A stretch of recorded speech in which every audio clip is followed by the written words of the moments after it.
అలాగా వీళ్ళంతా ఏంటంటే ఈ అసలు విషయం ఏంటంటే నిరంతరం వీళ్ళు పాపులర్ గా ఉండాలి, కెమెరాల ముందు కనబడాలి, టీవీలో కనబడాలి, ఇది వీళ్ళ లక్ష్యం. లేకపోతే వీళ్ళు కనుమరుగైపోతారు. అది ఇష్టం లేదు వాళ్ళకి. దాని చుట్టూ వాళ్ళ జీవన లైవ్లీహుడ్ కావచ్చు, లేకపోతే వ్యాపారాలు కావచ్చు, లేదా సర్కిల్ పెంచుకొని ఏదో చేసుకొని, ఇవన్నీ సోషల్ క్యాపిటల్ అంటారు వీటిని. సోషల్ క్యాపిటల్ పెంచుకొని దాని ఇంకేవో చేసుకుంటారు. అందుకని ఈ మధ్య ఏంటంటే ప్రతి ఇష్యూలో వీళ్ళు తలదూర్చి హిందూ అనడమో, కులం అనడమో, ఇంకోటి వీళ్ళకేం నిజంగా హిందూ దీన్ని కాపాడేది ఏమి ఉండదు. హిందువులు అనేక మంది పేదవాళ్ళు ఉన్నారు, చాలా ఘోరమైన వాళ్ళేమి వీళ్ళు మాట్లాడుకోరు. వీళ్ళకి గుడి ఉందా, అయితే నాది నా కట్టిపు ఆల్రెడీ ఉంది కాబట్టి నేను ఎంటర్ కావాలి, నేను ఎంటర్ అయింది. ఎంటర్ అయ్యి సరే పంజగుట్ట పోలీస్ స్టేషన్ లో కంప్లైంట్ ఇచ్చింది. అంతవరకు కూడా ఓకే, కంప్లైంట్ ఇచ్చింది. పోలీసులకు వదిలేయాలి కదా, ఎందుకు మళ్ళీ వెళ్ళి వాళ్ళ మీద కొడితే వాళ్ళు గమనం ఉంటారండి. సో ఈ మిల్లి ఎక్కడో ఆదిబట్లలోకి వెళ్ళి, ఆదిబట్లలో వండర్లా అని ఉంది, దాని వెనకాల ఒక విల్లాలో లక్కీ డ్రా చేస్తున్నారని తెలిసింది. పోలీసులు తీసుకొని వెళ్ళింది.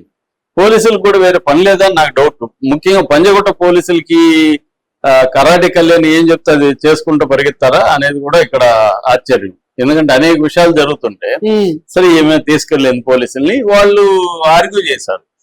అక్కడేం వీడియో లేదు, ఆమె మీద దాడి చేసినట్టు అదేంటి చున్నీ లాగారు, ఇవన్నీ వీడియోలు. గట్టిగా ఆర్గ్యూ చేస్తున్నారు. పోలీసులు ఉన్నారాడ, మీరెందుకు వచ్చారు, మేమే లీగల్ గానే ఉన్నాం, మాదేం తప్పు లేదని వాళ్ళు ఆర్గ్యూ చేస్తున్నారు.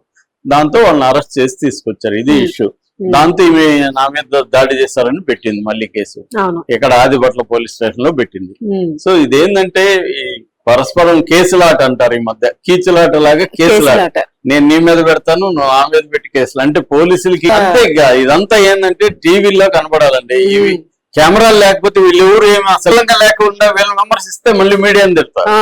వీళ్ళని పొగడాలి, వీళ్ళని చూపించాలి, వీళ్ళు చెప్పిందే చెయ్యాలి, చేస్తే అన్ని బాగున్నట్టు. వీళ్ళని ఎవరన్నా విమర్శించారనుకోండి మళ్ళీ వాళ్ళ మీద కేసులు పెట్టడం, నోటీసులు పంపించడం. న్యూట్రల్ గా ఉన్నా కూడా వాళ్ళని పొగడాలి కదా, పొగడకపోతే న్యూట్రల్ గా ఉంటే నువ్వు నాకు ఎనిమి అని ఇవాళ ఉన్న కాంటెక్స్ట్. న్యూట్రాలిటీ గానీ లేకపోతే ఇండిపెండెంట్ జర్నలిజాన్ని ఎవడు సహించరు. ఉంటే నా వైపు ఉండు, లేకపోతే నా ఎనిమి నువ్వు. మిడిల్ గ్రౌండ్ అనేది లేదనేది ఇక్కడ. ప్రజలు ఇవన్నీ కూడా కామెడీ వ్యవహారం. ప్రజలంటేనే ప్రజలు ఎవరంటే ప్రజలంటే నేనే అనేది వాళ్ళకి ఉన్న అభిప్రాయం.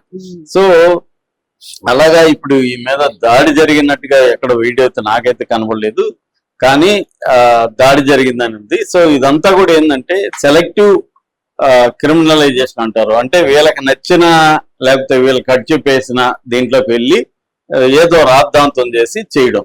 ఇప్పుడు అతనిది అంతే, నాన్ వేష్ మీద కూడా కేసులు పెట్టింది.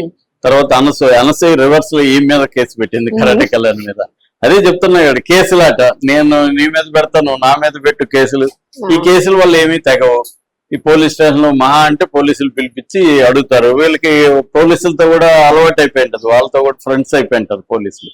సో అక్కడ కూడా వీళ్ళకి టీలు వాళ్ళు తీస్తారు, వీళ్ళు వాళ్ళకి ఇస్తారు తెలియదు. కానీ మొత్తానికి కొన్ని పోలీస్ స్టేషన్లు కొంతమందికి అత్తగారిల్లో లేకపోతే అమ్మగారిల్లు లాగా అయిపోయినాయి.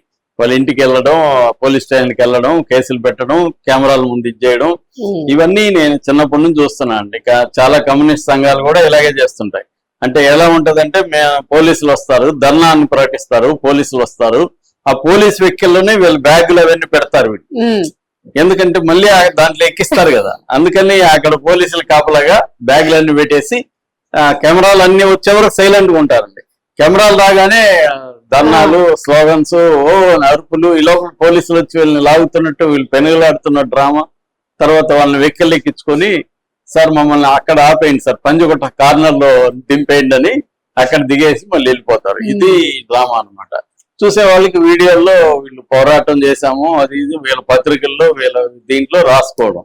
ఈ డ్రామా ఇప్పుడు ఏమైందంటే సోషల్ మీడియా వచ్చినాక ఇప్పుడు కెమెరాలు లేరనుకో, కరాటే కళ్యాణ్ వీళ్ళందరూ మాయమైపోతారు. అసలు కెమెరాలు లేవండి మీరు ఎక్కడ కనబడరన్నా అనుకో, కొద్దిమంది చేయరు. వీళ్ళ కెమెరాలు కావాలి, సోషల్ మీడియాలో కనబడాలి, పబ్లిసిటీ కావాలి, ఆర్గ్యుమెంట్లు కావాలి, కేసులు కావాలి, ఇవన్నీ కావాలి. ఇది జరుగుతుంది.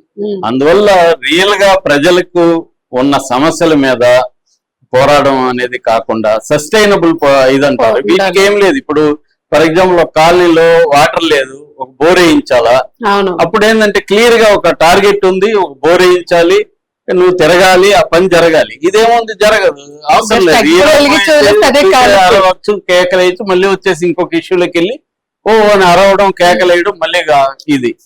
అందువల్ల ప్రజల సమస్యల మీద పోరాడకుండా ఈ ఏవో ఫేక్ ఇష్యూస్ తీసుకొని దానివల్ల ఎవరికి ఏమి నష్టం లేకపోయినా ఏదో భయంకరంగా అరిసి, ఇప్పుడు ఏదో ఒక గుడి ముందు కూర్చొని వాళ్ళు